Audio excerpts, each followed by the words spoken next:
Dice Cide Hamete Benengeli en este capítulo de su historia, donde se cuenta la que dio de su mala andanza a la dueña dolorida, que detrás de los tristes músicos comenzaron a entrar por el jardín adelante hasta cantidad de 12 dueñas repartidas en 2 hileras, todas vestidas de unos monjiles anchos, al parecer de anascote batanado, con unas tocas blancas de delgado canequí, tan luengas que sólo el ribete del monjil descubría.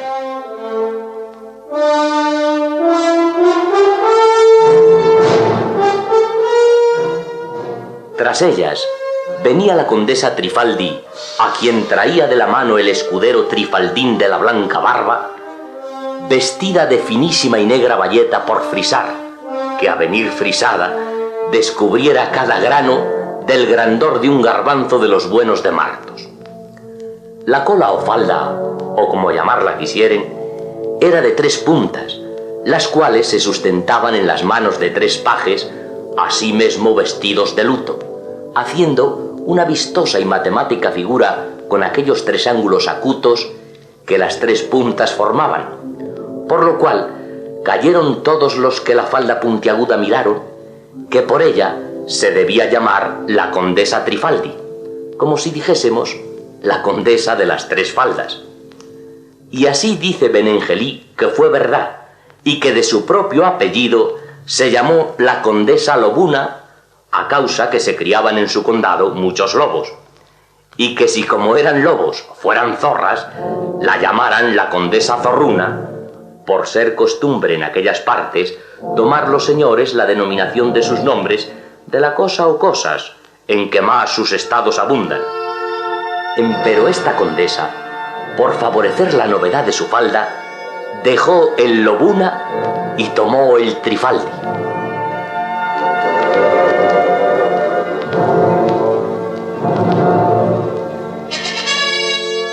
Venían las 12 dueñas y la señora a paso de procesión, cubiertos los rostros con unos velos negros y no transparentes como el de Trifaldín, sino tan apretados que ninguna cosa se traslucía.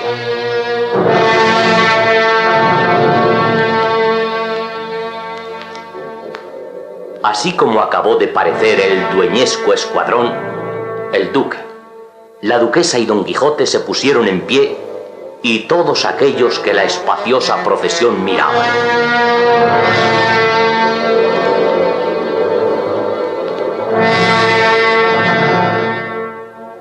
Pasaron las 12 dueñas y hicieron calle, por medio de la cual la dolorida se adelantó sin dejarla de la mano Trifaldín, viendo lo cual el duque, la duquesa y Don Quijote se adelantaron obra de 2 pasos a recibirla.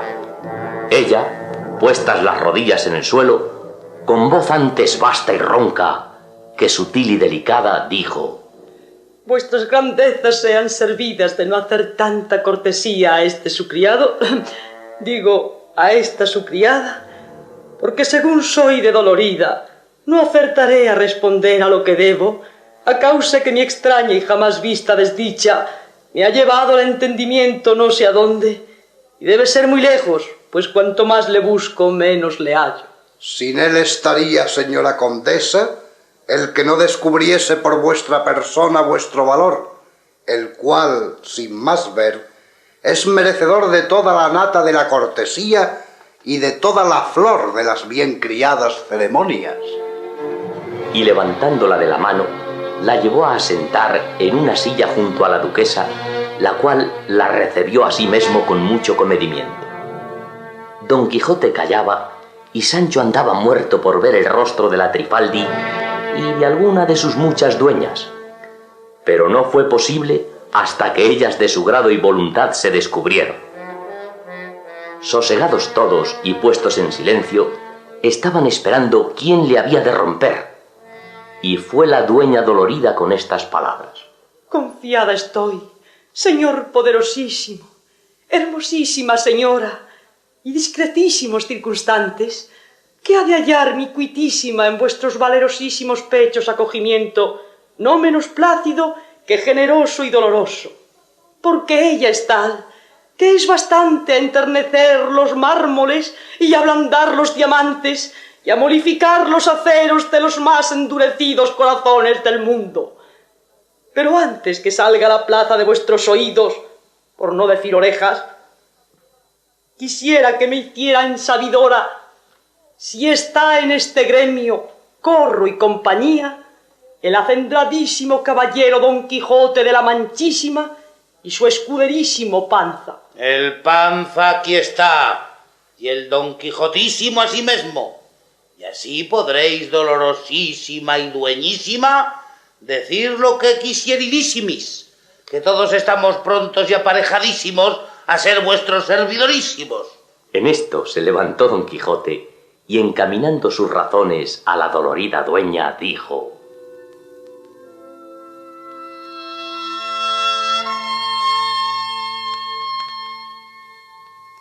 Si vuestras cuitas angustiadas, señora, se pueden prometer alguna esperanza de remedio por algún valor o fuerza de algún andante caballero, aquí están las mías, que aunque flacas y breves, todas se emplearán en vuestro servicio.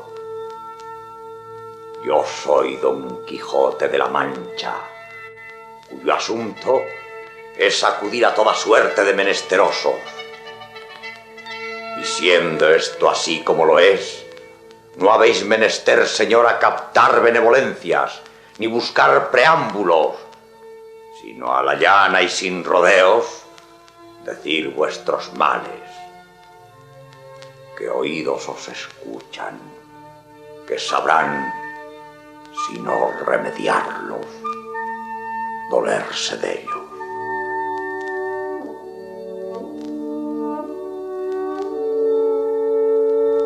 Oyendo lo cual, la dolorida dueña hizo señal de querer arrojarse a los pies de Don Quijote, y aun se arrojó, y pugnando por abrazárselos decía: Ante estos pies y piernas me arrojo, oh caballero invicto, por ser los que son basas y columnas de la andante caballería. Estos pies quiero besar, de cuyos pasos pende y cuelga todo el remedio de mi desgracia. Oh valeroso andante, cuyas verdaderas fazañas deja atrás y escurecen las fabulosas de los Amadises, Esplandianes y Belianises. Y dejando a Don Quijote, se volvió a Sancho Panza y asiéndole de las manos le dijo: Oh tú, el más leal escudero que jamás sirvió a caballero andante en los presentes ni en los pasados siglos, más luengo en bondad que la barba de Trifaldín, mi acompañador que está presente. Bien puedes preciarte que en servir al gran Don Quijote sirves en cifra a toda la caterva de caballeros que han trotado las armas en el mundo. Conjúrote, por lo que debes a tu bondad fidelísima, me seas intercesor con tu dueño, para que luego favorezca a esta humildísima y desdichadísima condesa. De que sea mi bondad, señora mía, tan larga y tan grande como la barba de vuestro escudero, a mí me hace muy poco el caso. Barbada y con bigote tenga yo mi alma cuando de esta vida vaya, que es lo que importa, que de las barbas de acá poco o nada me curo. Pero sin esas ocaliñas ni plegarias, yo rogaré a mi amo, que sé que me quiere bien, y más ahora que me ha menester para cierto negocio, que favorezca y ayude a vuesa merced en todo lo que pudiere. Vuesa merced desembaúle su cuita y cuéntenosla y deje hacer, que todos nos entenderemos.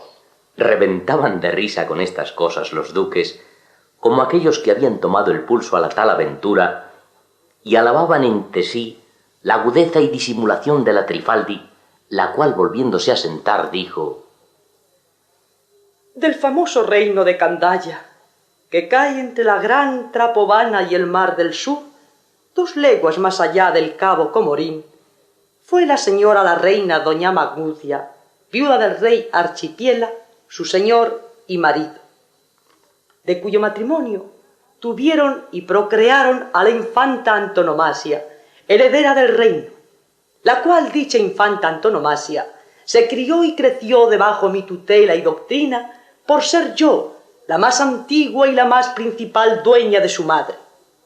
Sucedió, pues, que yendo días y viniendo días, la niña antonomasia llegó a edad de 14 años con tanta perfección de hermosura que no la pudo subir más de punto la naturaleza.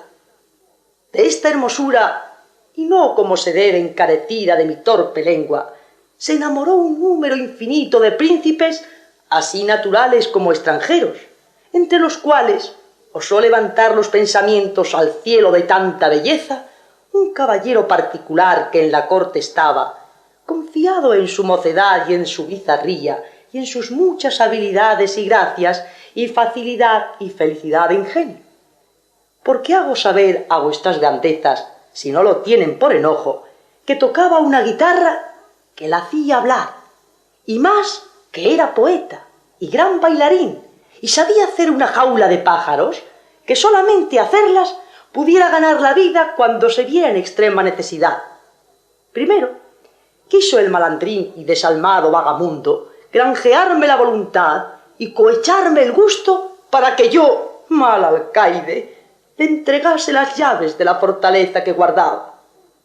En resolución, él me aduló el entendimiento y me rindió la voluntad con no sé qué dijes y brincos que me dio, aunque más hicieron en mi desgracia, mi liviandad, mi mucha ignorancia y mi poco advertimiento, que abrieron el camino y desembarazaron la senda a los pasos de don Clavijo, que este es el nombre del referido caballero.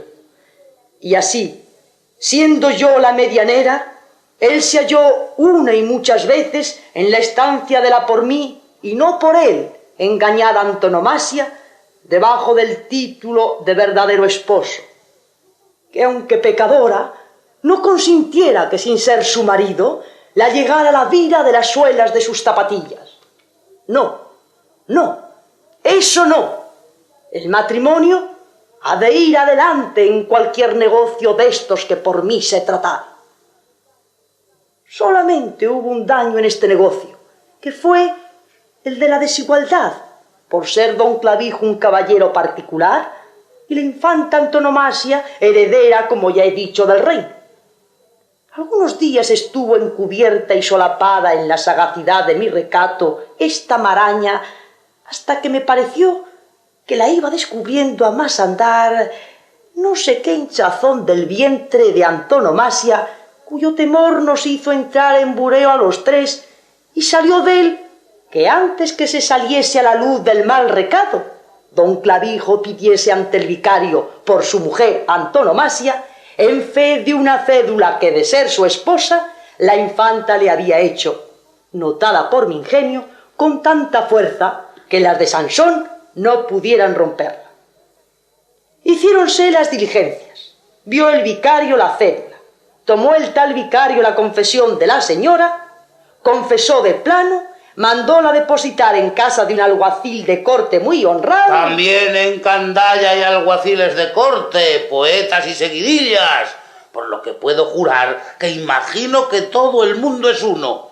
Pero dese vuesa merced priesa, señora Trifaldi, que es tarde, y ya me muero por saber el fin de esta tan larga historia. Sí haré.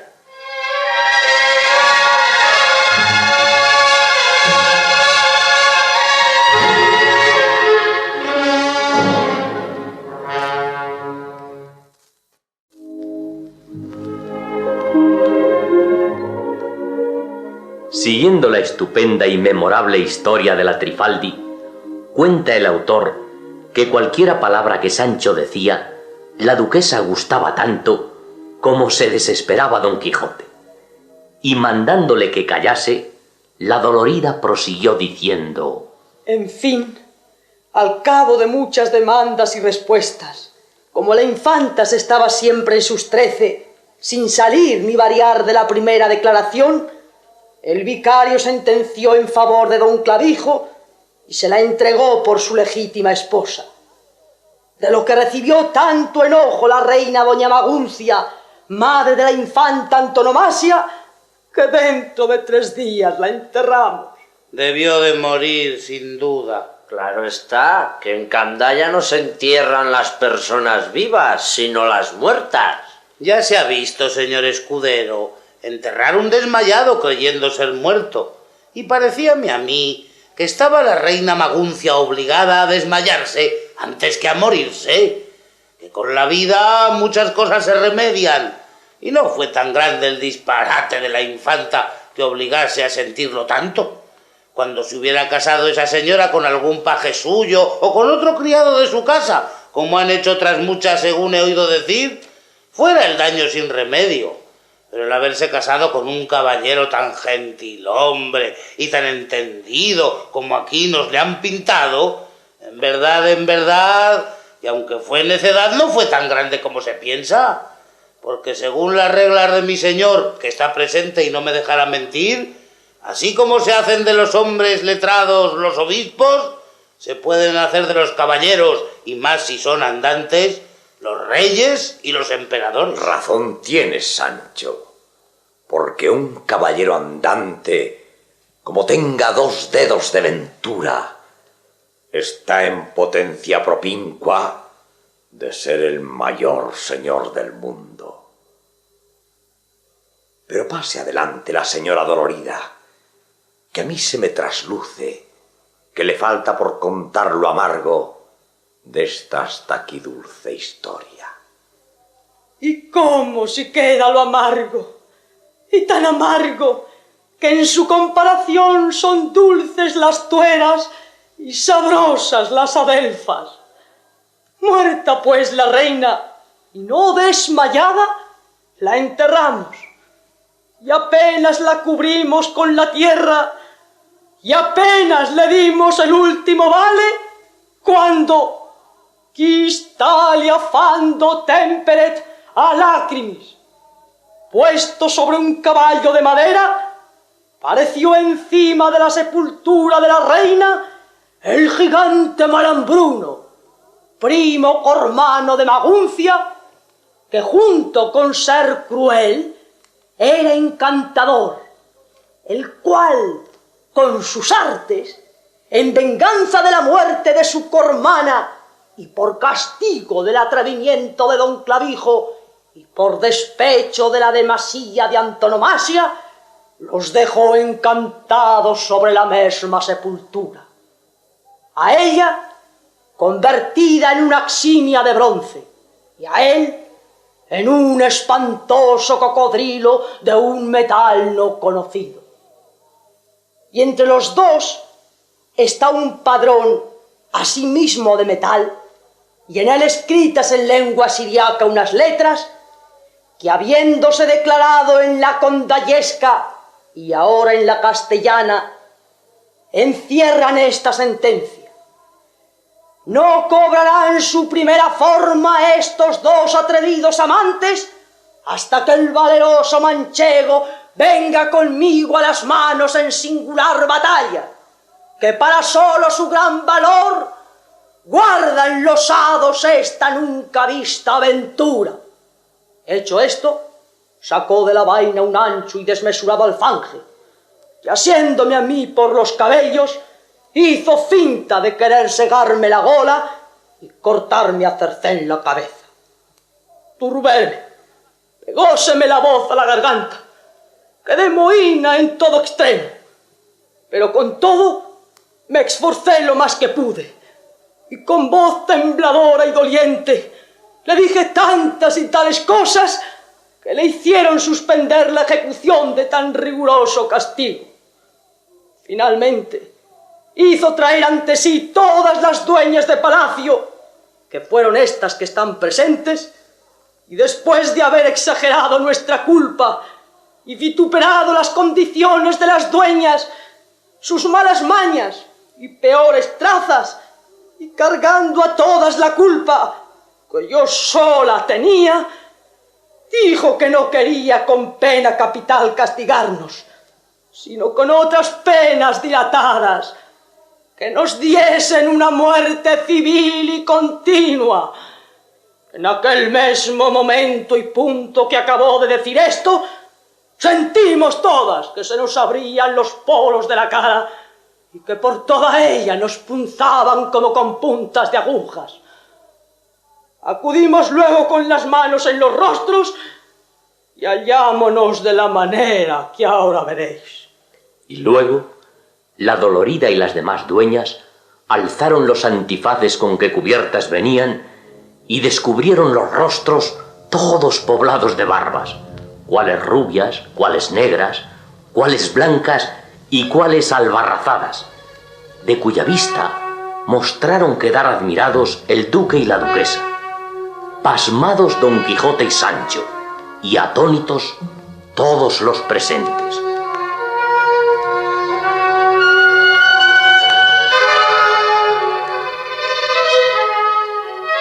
Y la Trifaldi prosiguió: De esta manera nos castigó aquel follón malintencionado de Malambruno, cubriendo la blandura y morbidez de nuestros rostros con la aspereza de estas cerdas. Que pluguiera al cielo que antes con su desmesurado alfanje nos hubiera derribado las testas, que no que nos asombrara la luz de nuestras caras con esta borra que nos cubre. Que si entramos en cuenta, señores míos, y esto que voy a decir ahora, lo quisiera decir hechos mis ojos fuentes, pero la consideración de nuestra desgracia y los mares que hasta aquí han llovido los tienen sin zumos y secos como aristas, y así lo diré sin lágrimas. Digo pues, que ¿dónde podrá ir una dueña con barbas? ¿Qué padre o qué madre se dolerá de ella? ¿Quién le dará ayuda? Pues si aun cuando tiene la faz lisa y el rostro martirizado con mil suertes de mejunjes y mudas, apenas haya bien quien la quiera, ¿qué hará cuando descubra hecho un bosque su rostro? Oh, dueñas y compañeras mías, en desdichado punto nacimos, en hora menguada nuestros padres nos engendraron. Y diciendo esto, dio muestras de desmayarse.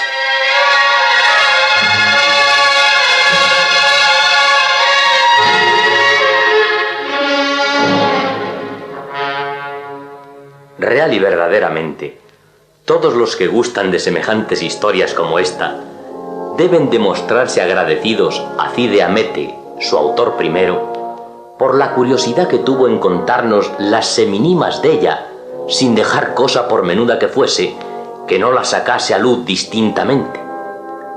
Pinta los pensamientos, descubre las imaginaciones, responde a las tácitas, aclara las dudas, resuelve los argumentos. Finalmente, los átomos del más curioso deseo manifiesta.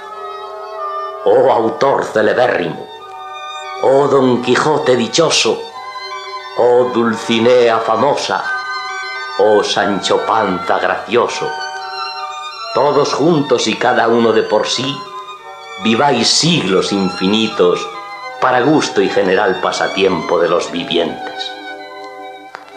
Dice pues la historia que así como Sancho vio desmayarse a la dolorida, dijo: Por la fe de hombres de bien juro, y por el siglo de todos mis pasados los Panza, que jamás he oído ni visto, ni mi amo me ha contado, ni en su pensamiento ha cabido semejante aventura como esta. Válgate mil satanases, por no maldecirte, por encantador y gigante Malambruno.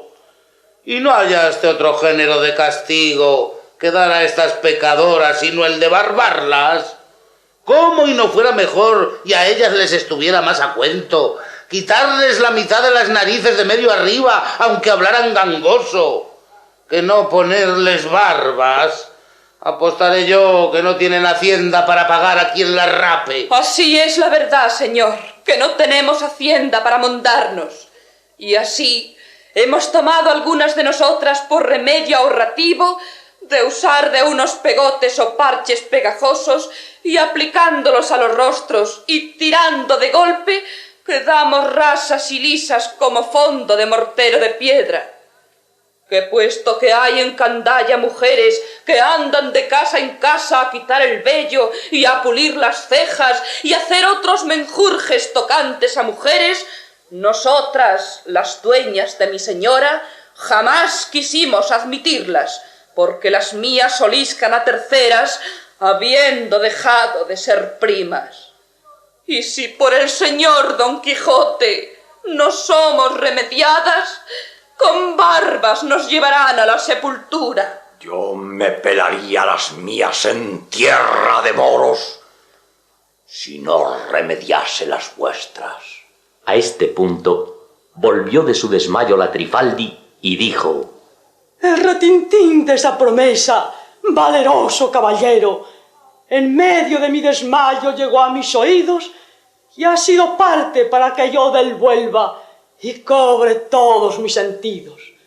Y así, de nuevo suplico, andante ínclito y señor indomable, vuestra graciosa promesa se convierta en obra. Por mí no quedará. ¿Ves, señora, qué es lo que tengo de hacer? Que el ánimo está muy pronto para serviros. Es el caso que desde aquí al reino de Candaya, si se va por tierra, hay 5000 leguas, 2 más o menos. Pero si se va por el aire y por la línea recta, hay 3227. Es también de saber que Malambruno me dijo que cuando la suerte me deparase al caballero nuestro libertador, que él enviaría una cabalgadura harto mejor y con menos malicias que las que son de retorno, porque ha de ser aquel mesmo caballo de madera sobre quien llevó el valeroso Pierres robada la linda Magalona, el cual caballo se rige por una clavija que tiene en la frente, que le sirve de freno y vuela por el aire con tanta ligereza que parece que los mesmos diablos le llevan. Este tal caballo, según es tradición antigua, fue compuesto por aquel sabio Merlín. Prestósele a Pierres, que era su amigo, con el cual hizo grandes viajes, y robó, como se ha dicho, a la linda Magalona, llevándola a las ancas por el aire, dejando embobados a cuantos desde la tierra los miraban. Y no le prestaba sino a quien él quería, o mejor se lo pagaba. Desde el gran Pierres hasta ahora no sabemos que haya subido alguno en él. De allí le ha sacado Malambruno con sus artes y le tiene en su poder, y se sirve de él en sus viajes, que los hace por momentos por diversas partes del mundo, y hoy está aquí y mañana en Francia y otro día en Potosí. Oyendo aquellas cosas, se quedaban admirados Don Quijote y Sancho, y no menos parecían estarlo los duques y todos los circunstantes. Deseando estaba Sancho meter la cuchara en aquel guiso, y así lo hubiese hecho, de no continuar la dueña en la forma que se cuenta en capítulo aparte.